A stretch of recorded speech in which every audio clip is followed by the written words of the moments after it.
5월 11일 새벽 예배를 하나님께 드리겠습니다. 오늘 우리에게 주신 하나님의 말씀 열왕기상 4장 1절에서 19절의 말씀입니다. 봉독은 1절에서 7절까지만 읽겠습니다. 솔로몬 왕이 온 이스라엘의 왕이 되었고 그의 신하들은 이러하니라. 사독의 아들 아스리야는 제사장이요, 시사의 아들 엘리호렙과 아이야는 서기관이요, 아일루스의 아들 여호사밧은 사관이요, 요야다의 아들 브나야는 군사령관이요, 사독과 아비아달은 제사장이요, 나단의 아들 아스리야는 지방관장의 두령이요, 나단의 아들 사봇은 제사장이니 왕의 벗이요, 아이살은 국내 대신이요, 압다의 아들 아도니람은 노동 감독관이더라. 솔로몬이 또 온 이스라엘에 12지방관장을 두매 그 사람들이 왕과 왕실을 위하여 양식을 공급하되 각기 1년에 한 달씩 양식을 공급하였으니. 아멘. 삼고초려라는 고사성어가 있듯이 리더에게 있어서 인재 등용은 매우 중요한 자질이고 능력입니다. 삼고초려의 이런 유래를 알고 있듯이 유비는 제갈량이라는 이런 인재를 등용하기 위해서 3번이나 찾아가잖아요. 그래서 그를 설득하지 않습니까? 또 그 이후에 제갈량은 유비에게 없어서는 안 돼 귀한 신하가 됩니다. 어떤 인재를 채용하고 등용하느냐에 따라서 그 리더나 또 그 조직이 빛을 발하기도 하지만 또 그렇지 못했을 때는 그 빛을 잃기도 한다는 것을 우리는 경험적으로 알고 있죠. 오늘 본문은 솔로몬이 온 이스라엘 왕이 되고 그를 돕는 신하들의 명단이 나옵니다. 이 명단을 보면은 특히 이제 3가지 정도의 특징을 찾을 수 있는데 그 특징을 좀 하나씩 살펴보면서 오늘의 사는 우리에게 좋은 교훈이 되기를 원합니다. 첫째는 제일 먼저 등장한 인재가 다름 아닌 제사장이란 점이 특징적입니다. 2절에 보시면 그의 신하들은 이러하니라. 사독의 아들 아스리야는 제사장이요, 그의 신하들은 이러하니라 라고 첫 번째 나온 사람은 바로 제사장 아스리야였습니다. 그리고 4절에도 보면은 제사장이 나오고 또 5절에도 왕의 벗이면서 제사장인 사봇, 그러니까 왕의 벗 중에 이제 제사장인 사봇이 있다라는 사실도 우리에게 말씀해주고 있죠. 앞서 솔로몬은 하나님께 지혜를 구하면서 하나님께 예배하는 사람이었잖아요. 열심으로 예배하여서 하나님을 경외하는 사람이 바로 솔로몬이었습니다. 신명기 17장 18절에서 20절에 보면 이 왕이 갖춰야 될 자질 중에 하나가 하나님의 말씀을 곁에 두고 읽는 것이었습니다. 17장 18절에서 20절 말씀 보시면 그가 왕위에 오르거든 이 율법서의 등사본을 레위 사람 제사장 앞에서 책에 기록하여 평생에 자기 옆에 두고 읽어 그의 하나님 여호와 경외하기를 배우며 이 율법의 모든 말과 이 규례를 지켜 행할 것이라. 그리하면 그의 마음이 그의 형제 위에 교만하지 아니하고 이 명령에서 떠나 좌로나 우로나 치우치지 아니하리니 이스라엘 중에서 그와 그의 자손이 왕위에 있는 날이 장구하리라. 이 말씀을 곁에 두어 지켜 행하라 라고 말씀하고 있죠. 이렇듯 솔로몬은 이 하나님의 말씀을 가까이 하는 제사장을 가까이 둠으로 인하여서 하나님을 경외하기를 열심히 했다라는 사실을 이 명단을 통해서 우리가 알 수 있는 것이죠. 둘째는, 두 번째 특징은 이 솔로몬이 이 아버지 때에 섬겼던 그 신하들을 등용했다라는 점이에요. 더불어서 새로운 인재들도 같이 등용했죠. 대표적으로 아버지 때 다윗의 때 같이 신하로 있었던 사람 중에 제사장 사독이 있고 또 군사령관인 브나야가 있습니다. 이들은 다윗의 충실한 신하로서 솔로몬보다 어쨌든가 나이가 많고 또 많은 경험들을 했던 사람들이죠. 우리가 솔로몬 다음 왕이 르호보암이라고 알고 있지 않습니까? 그 르호보암은 그의 아버지 때 신하들의 말을 듣기보다는 젊은 사람들의, 본인이 뽑았던 그 젊은 신하들의 말을 들음으로 인하여서 나라가 반쪽이 되는 우를 범하지 않았습니까? 또 대개 한 나라의 왕이 새로 등극하게 되면 그 주변의 측근들을 본인이 뽑은 사람들, 또 본인에게 우호적인 사람들을 뽑기 마련이잖아요.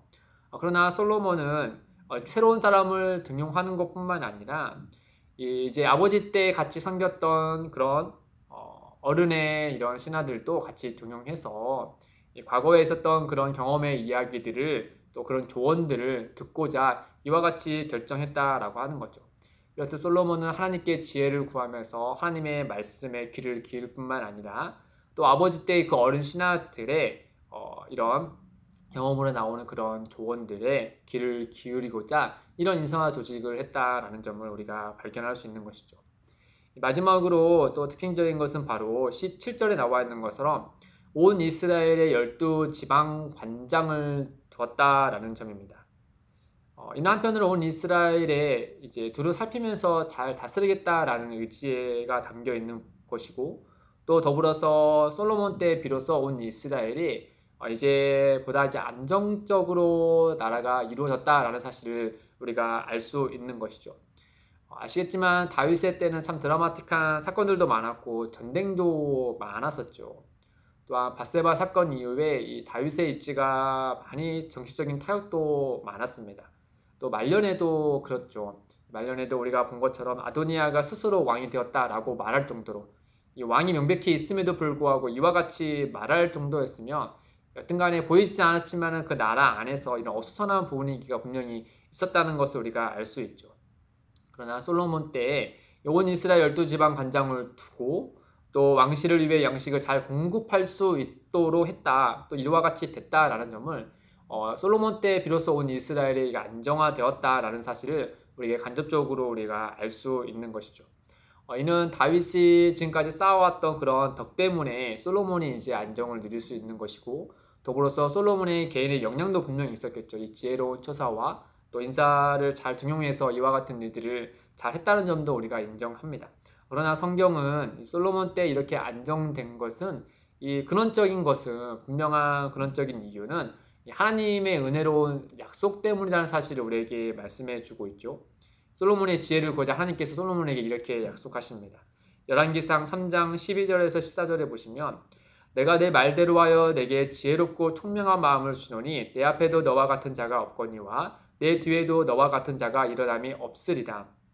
내가 또 내가 구하지 아니한 부귀와 영광도 내게 주노니 내 평생의 왕들 중에 너와 같은 자가 없을 것이라. 내가 만일 내 아버지 다윗의 행함같이 내 길로 행하며 내 법도와 명령을 지키며 내가 또 내 날을 길게 하리라.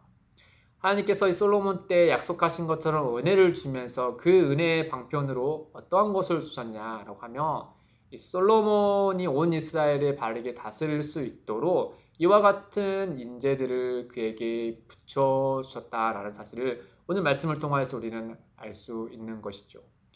사랑하는 성도 여러분, 우리는 다 알고 있듯이 우리 각 사람은 홀로 살아갈 수 없는 존재들입니다. 언제나 사회 속의 한 인원으로서 우리가 살아가는 거죠. 예를 들어서 한 끼 식사도 혼자 하는 것보다 마음이 맞는 사람과 같이 식사할 때 그 밥맛이 더 돌지 않습니까? 이렇듯 우리는 누군가와 항상 관계를 맺으면서 살아가고 또 그 관계에 따라서 우리의 삶의 질에 영향을 주기 마련이죠.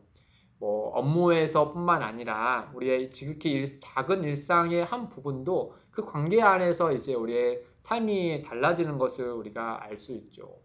그렇다면 우리 이렇게 한번 질문해 봤으면 좋겠어요. 우리 주변에는 과연 어떤 사람들이 있는가라는 것이죠. 그리고 그 주변에서 나는 어떤 사람인가 라고 말입니다. 바라건대 우리나 우리 주변에 있는 사람들이나 모두가 진정으로 하나님을 경외하고 사랑하는 이들이었으면 좋겠습니다.